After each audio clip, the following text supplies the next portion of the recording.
కానీ మీరు అప్పుడు దగ్గుపాటి వెంకటేశ్వరరావు గారి వర్గంలోకి ఉన్నారు అనేటువంటిది ఒకటి వస్తుందండి. అంటే అప్పుడు పార్టీలో 2 వర్గాలు ఉండేవి, దాదాపు 2-3 వర్గాలు ఉండేవి.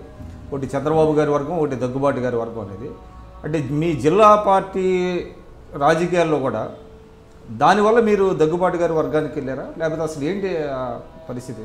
వాస్తవంగా నేను ఎవరి వర్గం కాదు, ఎన్టీ రామారావు వర్గం.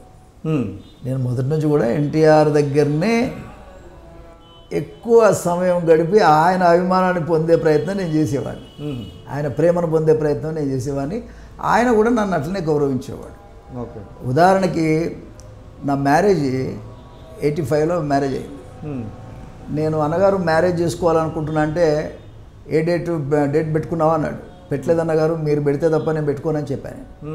ఆయన వెంటనే క్యాలెండర్ తెప్పించి నా మ్యారేజ్ ముహూర్తం పెట్టి మ్యారేజ్కి వచ్చి మ్యారేజ్ అయిపోయిన తర్వాత మరుసటి రోజు డిన్నర్ కూడా నన్ను వాళ్ళ ఇంట్లో డిన్నర్ నాకు కూడా ఏర్పాటు చేశాడు. ఆ ఫోటో అది మ్యారేజ్ డిన్నర్ ఫోటో. అంటే కొత్తగా మీరు పెళ్ళి మ్యారేజ్ నెక్స్ట్ డే అది బహుశా అటువంటి అదృష్టం ఎంతమంది కలుగుతుంది అంటావు?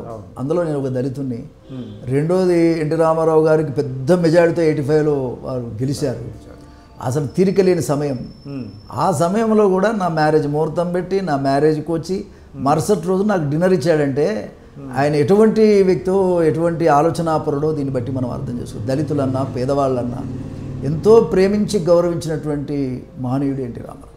అందుకే వారంటే ఇక అమితమైన భక్తి. ఈరోజు ఆయన లేకపోయినా బతికున్నట్టుగా నేను భావిస్తాను. ఆయన మీరు దగ్గుబాటి వర్గంలో అయితే లేరైతే. దగ్గుబాటి వర్గం అంటే అప్పుడు ఉన్న పరిస్థితుల్లో ఎలా ఉండంటే, దగ్గుబాటి వెంకటేశ్వరరావు గారు వాస్తవంగా కారణాలు ఏమైనా అప్పుడు వెంకటేశ్వరరావు గారితోనే అప్పుడు యువతగా ఉన్నటువంటి పరిస్థితిలో ఉండేవాడు ఆయన, తెలుగు యువత అధ్యక్షుడిగా ఉండే.